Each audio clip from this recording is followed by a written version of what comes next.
The world keeps getting better when women make it a habit to fix each other's crowns and exclusively focus on picking up the broken pieces in the lives of other women. With great passion for women, children, and marriages, your hosts, Ntwatwa Evelyn, bring you the irresistible Woman to Woman reality talk show. Feel free to subscribe and hit the notification bell for more about this eventful and exciting show. Woman to Woman reality talk show. Hello and welcome to Woman reality talk show, where we have a heart-to-heart embracing womanhood. My name is Evelyn Ntwatwa. Happy Mother's Day! So today, in the celebration of all mothers, I thought it would be nice in a very special way to celebrate a certain group of mothers. And on the show today, I've been joined by a friend who is going to share with us her story, her journey of motherhood, her losses, and how she has navigated life in general, or also how she has grieved, how she has handled pain, and all that. So stick here, please don't go away. You are most welcome, Sham. Thank you. So you're going to introduce yourself to our viewers and we'll get started. Thank you, Eve. Hello, viewers. My name is Shamim Nachiganda, a businesswoman and a mother. Good to have you here at the show. Thank you. How have you been, Sham? It's been a while. Sure. Yeah, you've been okay? Yes, my dear. How is work? How are the children? Work is good. The children are fine too. Yeah, by God's grace. How do you feel being a mother? Well, it comes with challenges, but still we thrive through. Yes, please. Yeah, I remember when we had a conversation. I think that's quite some long time ago. So you shared with me a bit of your journey of motherhood, and yeah, it was really touching and interesting at the same time. So I thought it nice to have you today to share with us your journey. How has it been like? Just share with us your story. My story about motherhood has come with its ups and downs, but I thank God that by His grace I've managed to pull through. I happened to have my first child around 2012. That was my firstborn. Everything was new. It was a whole new experience, trying to adjust to motherhood. Like a new mother, Yes. So people telling you don't have to do this, do it this way, but everything hit the rock, or life took a different toll when I came to a point of having to lose that child that I had at that time, and that was my first baby, so it was really so challenging. Your firstborn? Yes. What happened? My child fell sick. Actually, it started with a cough. And then when I went to hospital, the doctors diagnosed her with pneumonia. So we got admitted, and the whole admission process anyway was kind of tough because a lot happened. Everything was upon admission on my first baby. The baby How was old diagnosed. How old was the baby? The baby was 2 months. 2 months. Yes. So the baby was diagnosed with pneumonia, a condition which they say the baby needed to be on oxygen for some time. And then at some point, we were told that the baby needs to be feeding through a catheter, a tube, which I felt was something I wasn't ready for. It seemed like some kind of scary experience. Yeah, torturing. Yes, but I had to definitely, I had to accept and have that done. In the process, we lost the baby because the baby was the tube was put like today, and just that very day later in the evening, I was trying to feed the baby, and the baby passed. Oh God. everything happened so fast. Oh. Everything happened so fast. So Did they explain like what caused it, or? well, the doctors, of course, for them, they said it had to do with the sickness the baby had. But later on, when I got my second pregnancy, the doctor wanted to know like what happened to the baby that had passed on earlier. And when I explained everything, the doctor said it had to do with the way that the tube was inserted. Oh. So he said instead of the tube being inserted in the stomach, it was inserted in the lungs. So my baby aspirated. On feeding, the feeding went in the lungs.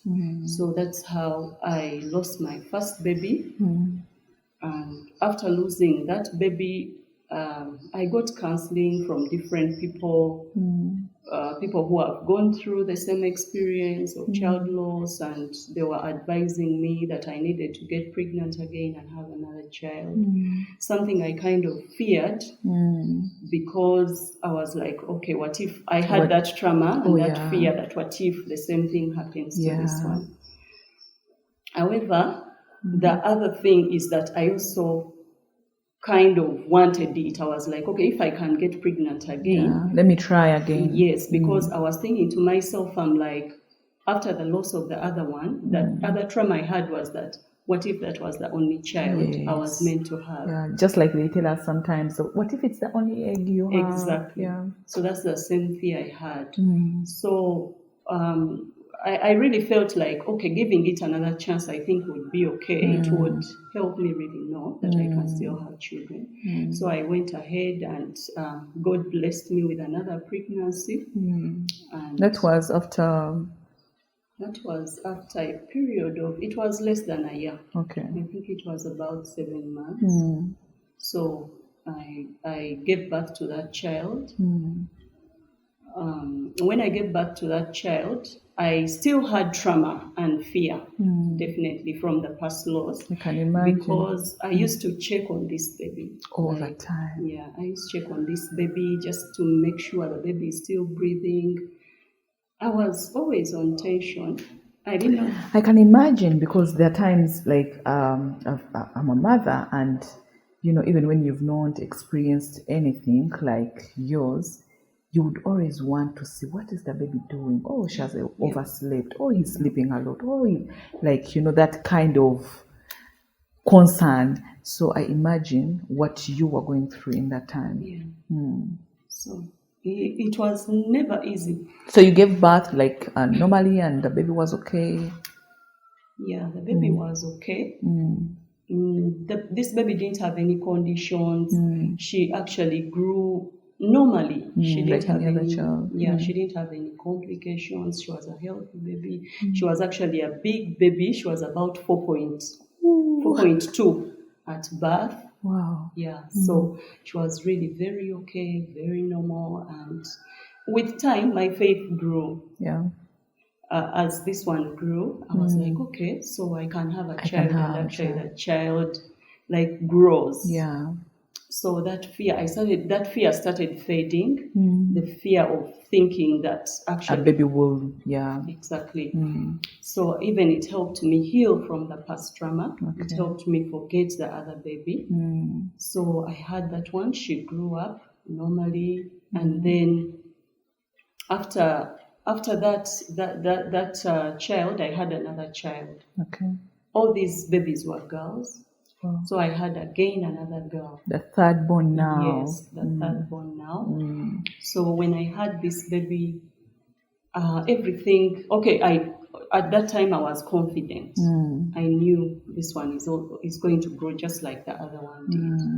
But it hit me because that one also got sick in a way. She was kind of a weak baby. kind of floppy, like she couldn't support herself. So when we went to see that doctor, because we were very concerned, like usually, yes, much as a baby is still little and delicate, they can hold them and then find a way of supporting them too until they So this one was floppy, like she couldn't support her neck. She was really weak. You could really see something wasn't right. So when we went to see the doctor diagnosed her and still said she had pneumonia. And the doctor said the pneumonia she has is, he said it's coming from a condition called SMA. He called it spinomuscular atrophy, which is a condition that weakens the muscles. It weakens the body muscles plus the breathing muscles. That's the explanation we got. Was it the same pneumonia with the first one that you had lost, or the other one? Yes, but the other one, this one's the first babies. The kind of pneumonia she had was came from cough, that persistent cough. Oh, yeah. Yes, but this one, it is pneumonia that just progressed from aspiration. The doctor told me it comes from, one, this baby was choking, kind of, so it came from that, like she would choke, and then the feedings would go to the lungs. So it is something that progressed over time. So after that, after diagnosing the baby, we were admitted for a period of about a month. We were in hospital, going through. The baby was put on life support. She was always on oxygen. How old was she? She was 2.5 months. So she was always on oxygen, and they told us that she's going to need it for a really long time, which the doctor could not tell, like for how long, but said according to the condition, this progresses, like it with progresses, time. yes, with time. So eventually we lost that one too. We lost that baby too. I remember the night before the loss of that baby, I happened to do an HCG to test for pregnancy, because I was kind of sick. At first, You were feeling a certain way? Yeah, but I first thought maybe it's this sickness that comes with being in hospital a long time. So the baby was admitted for quite a long time? The baby was admitted for like a month in hospital. So, but the night before that baby passed on, I did an HCG or a pregnancy test, which turned out to be positive. So it was kind of a confusing moment and devastating, because considering the fact that I was losing this baby also, the baby was in a really sorry state, and there was no hope that this baby was going to recover. I already had that fear. And then finding out that I was pregnant, I really felt that was not the right time. Because you had to go through the grieving, the whole process of pain. Yeah. And I needed to at least have my faith back, like to feel strong again for me to get into that. But however, even before finding out that I was pregnant, I kept having conversations within myself, and I kept telling myself, okay, if I lose this baby, Lord, I'm not having another child again. I'm done trying. Yeah, I'm done trying. I'm not going to keep giving birth for the grave. Oh, yeah. Like, you carry these pregnancies for 9 months, and then you have to bury the child. With all the pain that you have to go through, the sacrifices you have to make, like what you really basically have to go through as a mother during pregnancy. I really felt like if I lose this one, I'm not planning on having another child. That's what I kept telling myself. So I just feel this was God's own making for me to be pregnant at that time. This time is always perfect. That's true. That's very true. And one thing I learned and understood in all this is that God knows what He's doing, even when we don't understand. Yeah, true. Even in the confusion, He's up to something. He's actually present. Yeah, like things don't have to make sense to you. Like the way the Bible says that even when you walk through the valley, like He will be with you. Yeah. Even in times of trouble, I'll be with you. So He really knew what you were going through. Yeah, His ways are far beyond our Yeah. ways. Like you have your own plans, and this is how you're thinking this should go this way, and somehow it gets messed up. But He's up to something, even when the situation seems like it's crashing. So when I found out that I was pregnant, I was like, God, like, why me? What are you up to? Because I'm losing this child, and again I have to get pregnant and go through again the same kind of pain. I lose another child. The only prayer I prayed is I told God, make this pregnancy easy for me. Because it's not mine. Let it be different. Yeah, it's not mine, and I didn't ask for it. I didn't ask for this baby. It got me by surprise. It was, I really felt it was God's. Yeah. It was not mine. I didn't plan for it. I didn't want it. But that's the only prayer I prayed. And what I can say is that pregnancy was the easiest pregnancy that I had ever carried. Wow. Yeah, it was the easiest pregnancy. God is so amazing. Yeah. God is really amazing. I didn't go through morning sicknesses. I didn't really go through this too much suffering, like, like whatever pregnant women go through. It was so easy for me. Even labor was so easy. It was the shortest labor ever. So I went through the whole process, the pregnancy process, and also the labor process. So in that time when you were carrying that, did it kind of help you to forget about the other one that had just passed on? Or sometimes you would still, look back and be like... I must say at that point, I had not forgotten. Yeah. While I was carrying this pregnancy, I had not forgotten. Did you still carry the fear? Because yes, the trauma was still fresh, so I still had that fear. But I can only say that I trusted God. And sometimes it's so hard to trust God when you're going through such tough situations. But I asked myself, what do I gain from worrying? And the answer was nothing. Then I asked myself, what do I gain from trusting God? Definitely there is a gain. There is a gain. There is hope that things are going to be okay. But then I gain nothing from worrying. So I had to just trust God. And throughout the process, I kept going for checkups, seeing the doctors and going through scans, and the baby seemed very okay, developing very well. Everything was very okay up to the time of birth. Like I said, it was the easiest childbirth that I had ever gone through. This baby, it was the shortest labor. This baby came out very well and very strong. I gave birth to that baby on Good Friday, by the way.